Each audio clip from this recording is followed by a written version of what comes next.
Got very good arms. He didn't fall? Inconceivable. You keep using the word. I don't think it means what you think it means. I'm fairly convinced Tom King is taking the piss out of DC Comics. They cut his Batman run short by 20 issues, and from what I've heard, DC editorial made large-scale changes to his planned City of Bane story. Alfred actually isn't supposed to be dead right now. It was supposed to be a trick played by Psycho Pirate, which, if you read the issue, makes a hell of a lot more sense than Alfred actually being dead. There was no tension or build up to the scene. It was mostly just shock value.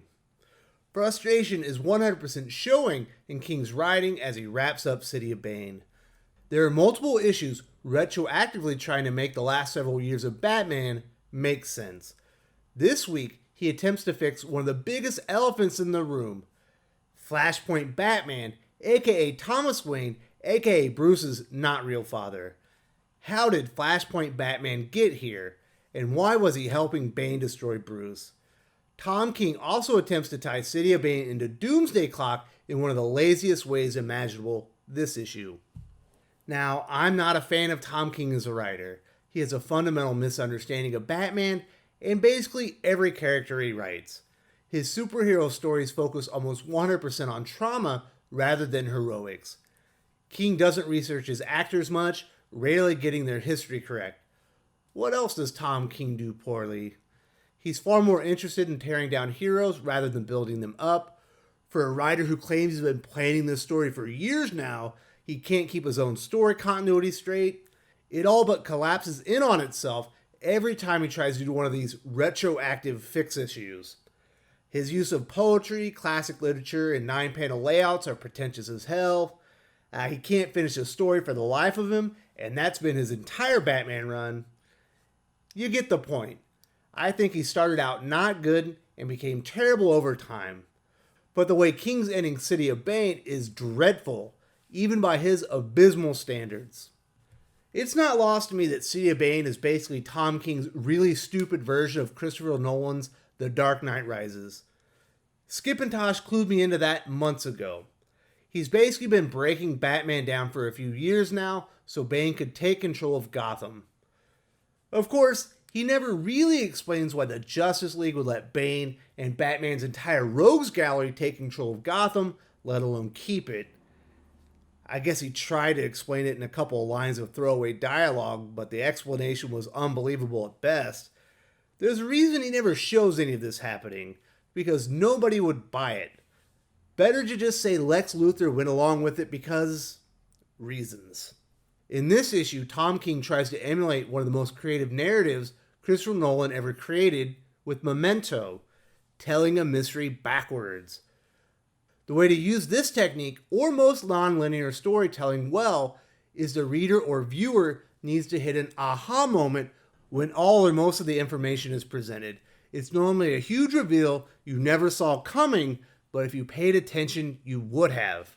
You don't always need that big revelation, but you need to be an extremely talented storyteller like Quentin Tarantino to pull that off. Tom King's Batman 84 simply tells the story backwards to do it. It offers nothing of value to the narrative. The story actually reads far better from back to front. If you ignored this review and need to read Batman 84 anyway, read it backwards. Reading the story as Tom King intends it doesn't make a lick of sense. There's no big reveal, no aha moment, just the moment of realization that King doesn't know why Memento, or most every other story told this way, was effective. Like I said, I'm pretty sure Tom King is just taking the piss out of DC Comics at this point. It could be incompetence, but I'm pretty sure this is actually intentional. Which is really stupid, because he still has Batman Catwoman with Clayman coming. Alright, that was too much build-up. Let's get to today's comic book review. First things first, Jorge Fornes' art in Batman 84 is really good. But if you want to read a comic that actually lives up to his wonderful visuals, you'll have to wait for the next Daredevil story arc. He's following Marco Cicchetto, starting next month, I believe. A vast majority of this comic is moments from other stories and King's Batman run altered to fit his Thomas Wayne narrative.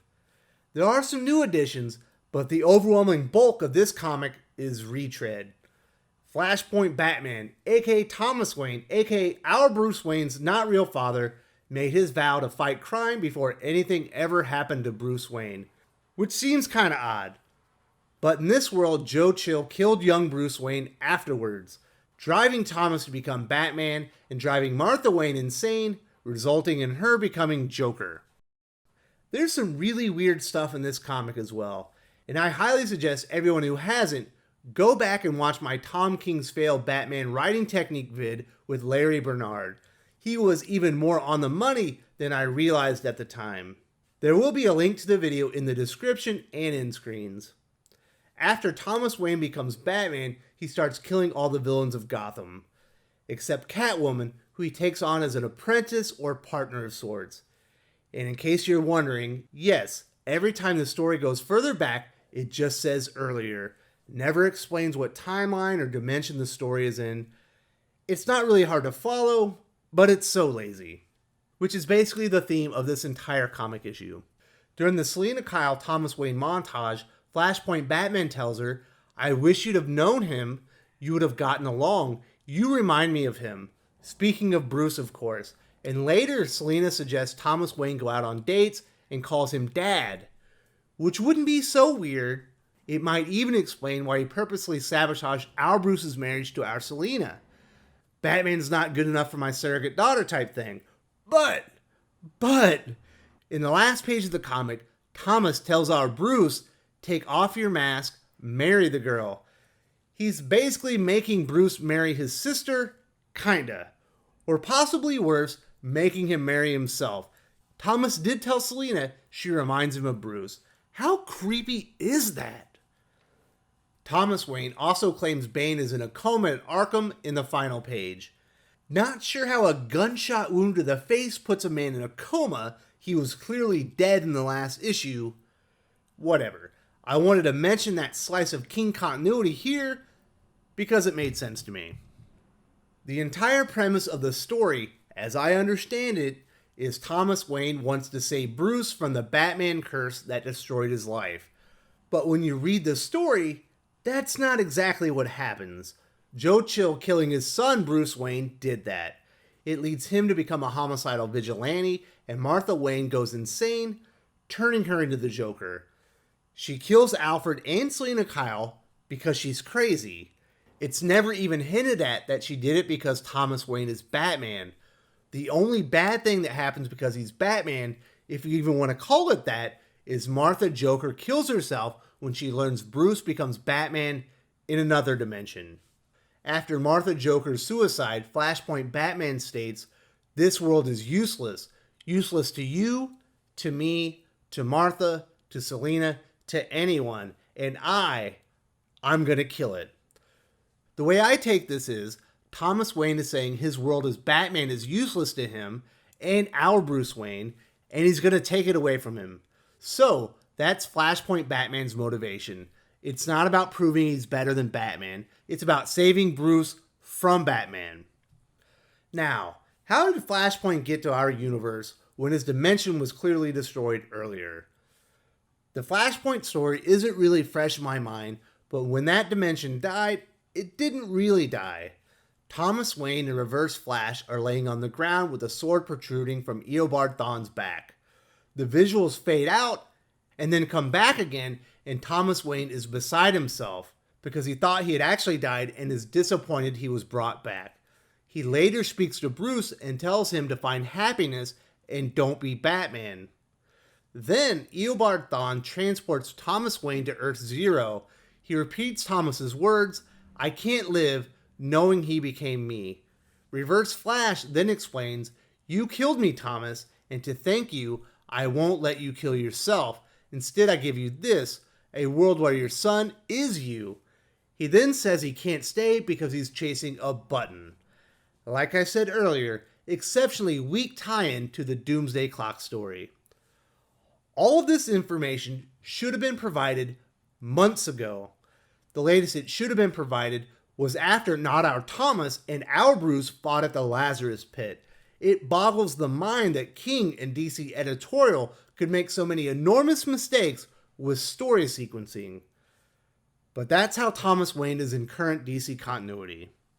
He then discovers our Bruce is going to marry our Selina Kyle and offers to help Bane destroy Batman, because he knows what's best for not his real son. Now on the last page of the comic, he is basically forcing Bruce to give up the cape and cowl to marry Selina, so he helped Bane break Bruce by manipulating Selina into leaving him at the altar, so he would stop being Batman and settle down and marry Selina. Does all this feel a bit, I don't know, too convoluted for anyone else? Not to mention the fact that Selina is a known criminal who isn't likely to stop her lifestyle just to be with Bruce. If I remember the lead up to the wedding, that was definitely one of the overarching themes. Not to mention, it stated multiple times she couldn't marry Bruce because she knew he would stop being Batman if they did. Essentially, exactly what Thomas Wayne wants. If he was actually smart, he would have killed Bane then and there and made sure Bruce and Selina got married. Because knowing your evil father from another dimension wants you to marry someone isn't exactly the ringing endorsement Thomas Wayne thinks it is. This is all just stupid, ill-conceived, overly convoluted. It's a lot of things, but good isn't one of them. Tom King and DC editorial have gone above and beyond destroying the last couple years of his Batman run. The people who actually remember Tom King's Batman will do so for all the wrong reasons. And Batman 84 is a perfect example. Convoluted tripe? Check. Worst timing possible for this particular story? Check. A complete waste of excellent art? Check. Terrible characterization? Check.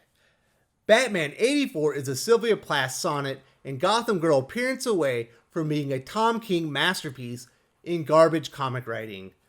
Don't read this. It's awful.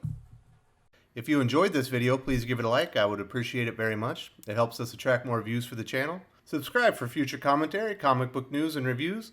And don't forget to ring the bell for notifications. If you want to talk comics, movies, and much, much more, you can follow me on Twitter at Wes_from_TC. With that, Salamat Po, and I'm out.